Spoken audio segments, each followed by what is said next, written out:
Hello. I'd like to talk to you for the next few minutes about helicopter capabilities and limitations, things the helicopter can and cannot do. These are very important for you to know as the passenger. Subjects we'll cover will be the flight controls, we'll touch on aerodynamics, hovering in and out of ground effect, emergency procedures, weight and balance, and of course density altitude. Come on aboard.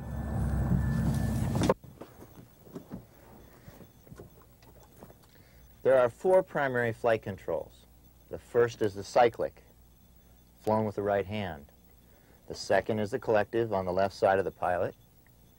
This one includes the throttle on this particular model. And down below we have the anti-torque pedals. Through manipulating of these controls, the pilot is able to fly the helicopter. When the pilot moves the cyclic forward, this tilts the rotor disc the same direction. This redirects lift and thrust, moving the helicopter forward. As the cyclic is moved backward, the rotor disc tilts to the rear and the helicopter moves backward. The same is true for movement to the left and to the right.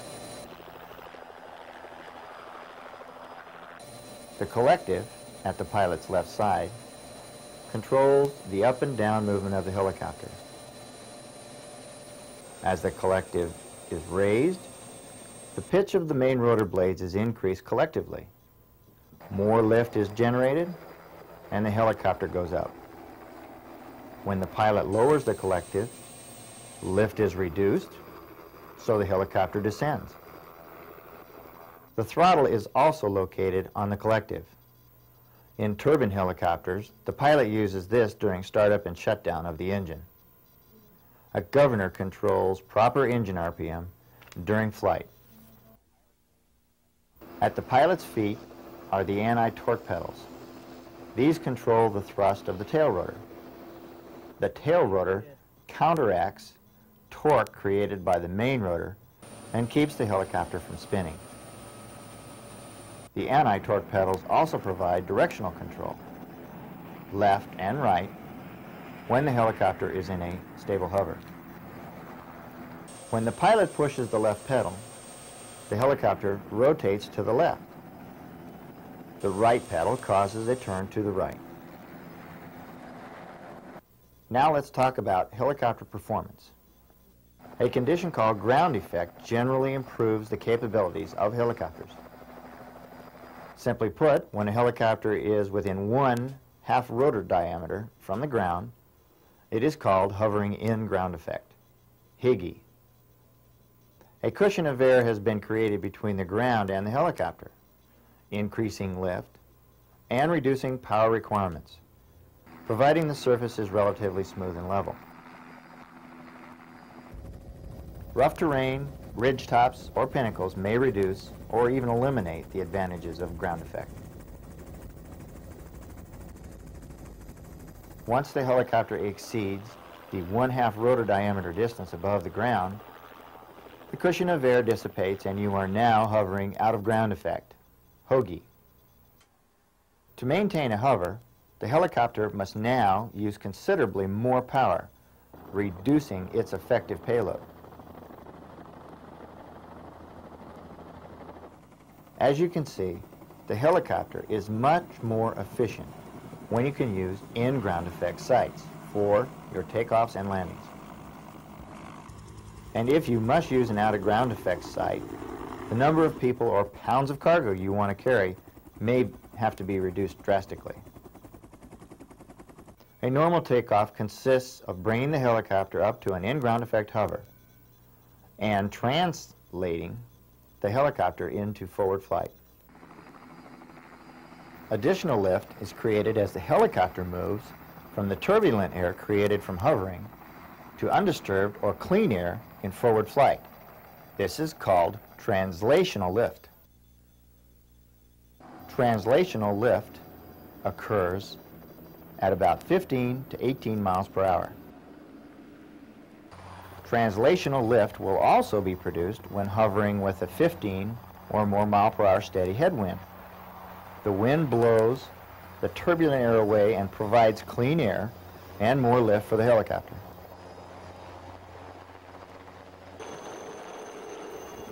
This is why pilots prefer to take off and land into the wind. When the helicopter must hover out of ground effect, HOGE, to enter or leave a confined area, or to clear a tall obstacle without the benefit of translational lift, this is called a maximum performance takeoff or landing. During this maneuver, the helicopter is totally power dependent and margins of safety are reduced.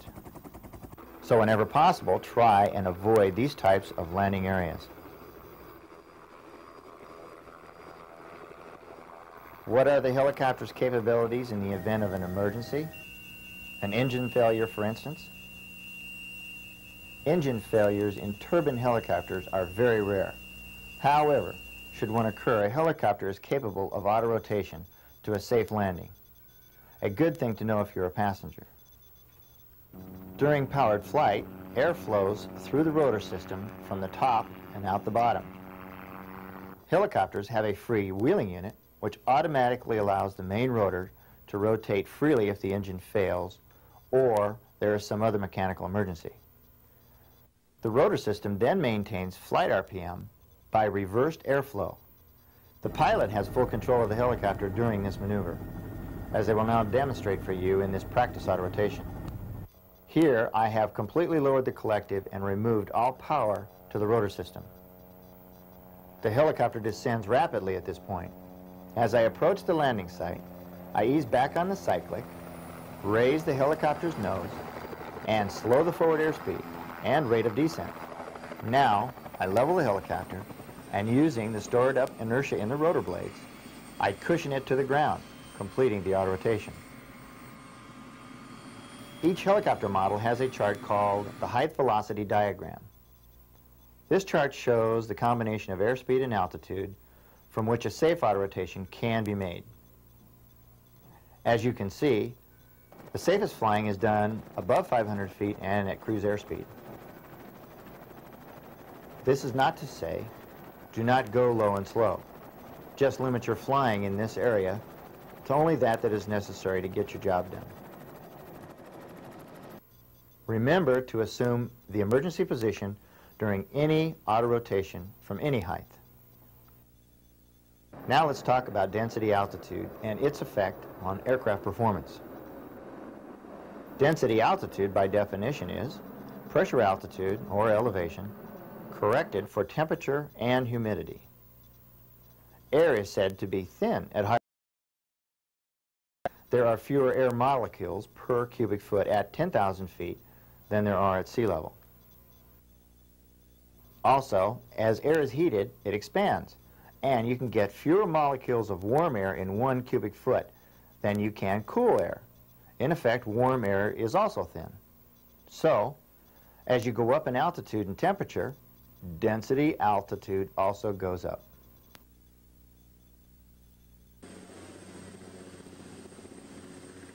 At lower density altitudes, such as sea level on a cool day, the rotor blades are moving through dense air, creating maximum lift at lower power settings.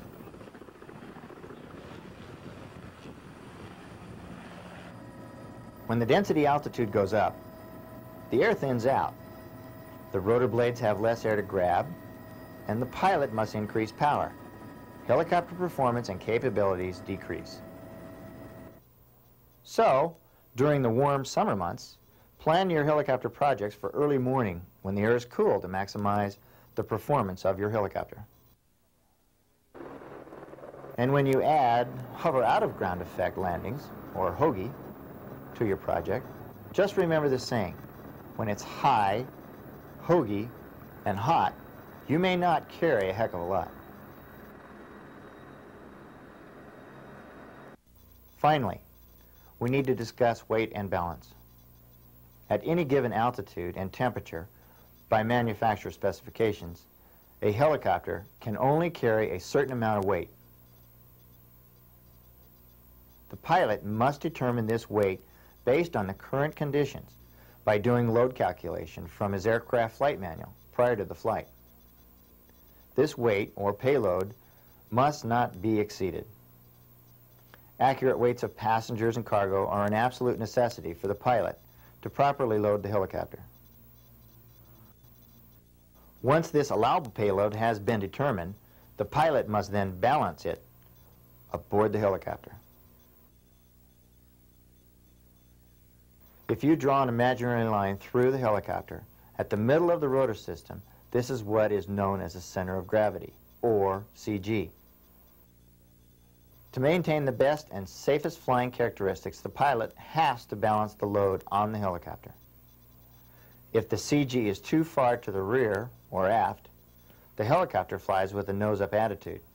If the CG is too far forward, then the nose tilts down.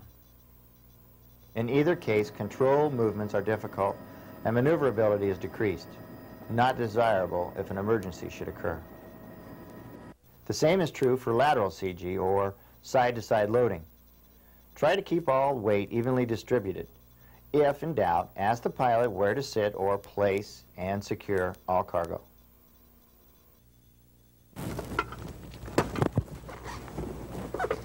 I hope this program has helped you understand a helicopter's capabilities and limitations, and that you can use this knowledge in your future use of helicopters. Stay alert and enjoy your flying.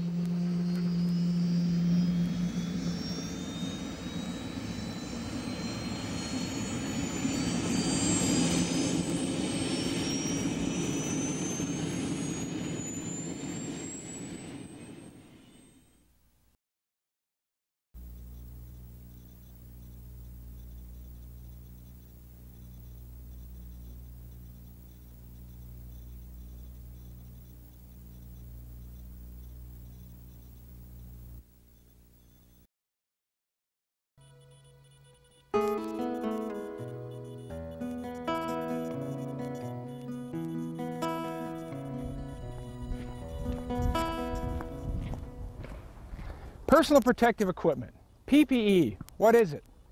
Well, it's things we can wear to protect ourselves when we fly. Things like flight helmets, fire-resistant clothing, gloves, boots, hearing protection, and eye protection. Well, what's required when we fly special use? You got to have the helmet,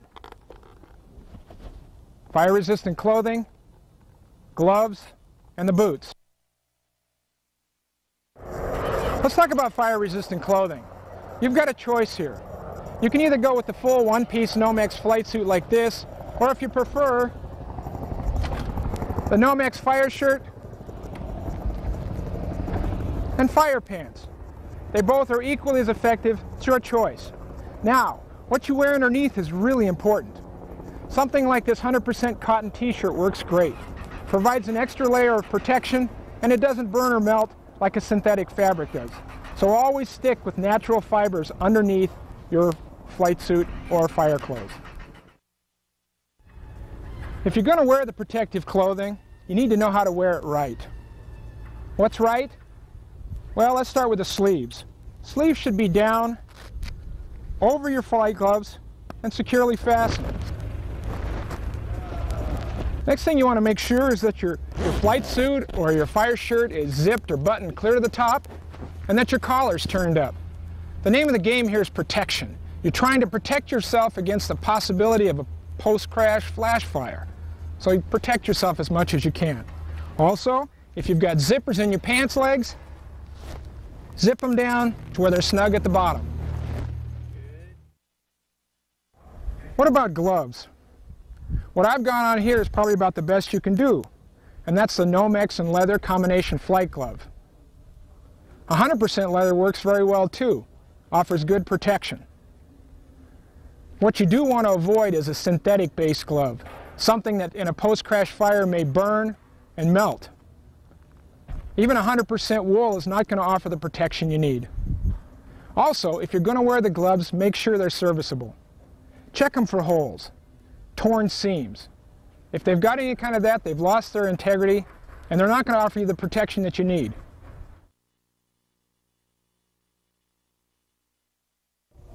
What if your protective clothing gets dirty? What do you do? Well, to maintain its integrity, it has to be clean. A dirty flight suit, dirty flight gloves can support flame, so you need to keep it clean. In the case of the gloves, it's as simple. Just put the gloves on, grab a bar of soap, and wash your hands. Wring the gloves out and let them dry in a cool place for a couple of days. That's all it takes. As far as the flight suit goes, throw it in the washer and wash it like you would anything that's dirty. Here's a good example. This is Corky's race car. As you can see, he's got a problem here. He's hit the wall, he's got a fireball going, the car is spun and come to a stop and it's on fire. If you look real close right here, you can see a dark shadow. That's Corky himself coming out of the burning car. Now that he's outside of the car, what do you see? He's perfectly protected. He has on everything he needs. He's got Nomex suit, he's got Nomex shoes, socks, Nomex gloves and a face protector and a helmet. Very well protected, but what do you see here? His hands are on fire. His hands are on fire because his gloves were dirty. He had Nomex gloves, but he had been working on the car. He got dirt and grime in them, and that's what's supporting the fire. He had disabling injuries to his hands, and he never drove again. Just a reminder, if you're going to wear it, keep it clean. What's the requirement for boots? Well, first of all, they have to be all leather. Second, they need to be tall enough so when you're in a sitting position in the aircraft, there's no gap between the top of the boot and the bottom of your Nomex. The idea here is protection. Protection from that post-crash flash fire. Also, remember, no synthetic boots. No nylon leather mix. That nylon or synthetic can melt in that fire situation. Talk about eye protection. That visor on your flight helmet, it's built to protect your eyes and your face. It should be down all the time, anytime you're flying, and at least during the takeoff and the landing phase. Take a look at this visor. You notice that it's got some damage to it. This visor was taken from the helmet of a Fish and Wildlife pilot who was in a mishap a few years back. The engine lost power and he had to do a forced landing. This was the outcome. As the aircraft impacted the ground, pieces and parts of the engine, the cowling, the propeller came through the windshield and into the cockpit, actually glancing off the pilot's helmet. The visor saved his eyesight. They work. Use them. What about when you're working around the helicopter? During takeoff and landing, in a remote situation where you've got dust and dirt coming up from the rotor wash. You need to protect your eyes in that situation too. Either stay back, out of the way of the rotor wash. If you have to get in close, wear eye protection. Put the visor down on your helmet. Wear goggles, whatever it takes. These machines can throw a lot of things your way, and it could injure your eyes. Again, the name of the game is protection.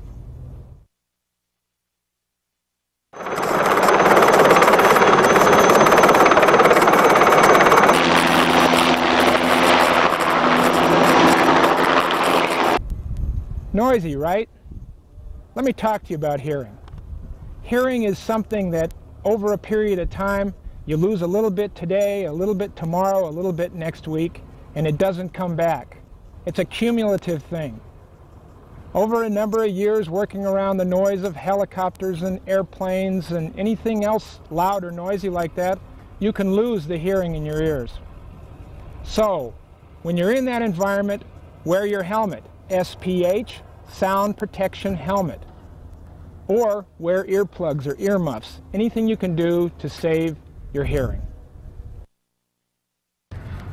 Your instructor is going to demonstrate to you the proper wearing and fit of the flight helmet. But I'd like to share with you a couple of things that I consider to be very important.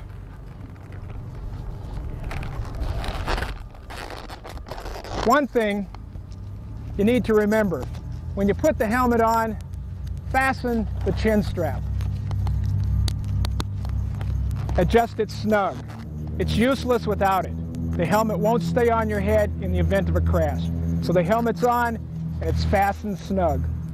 Okay, another thing to remember, just as a pointer, is that this is called a lip mic. You adjust the microphone down right where it's just about touching your lip.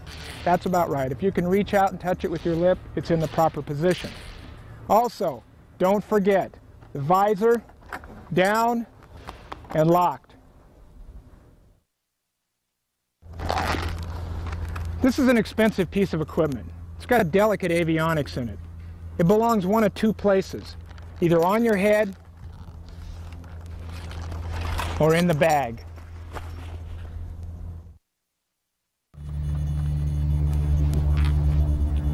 This is a game of chance. Accidents still happen. It could happen to you. Don't take chances. Make the right choice. Wear your PPE.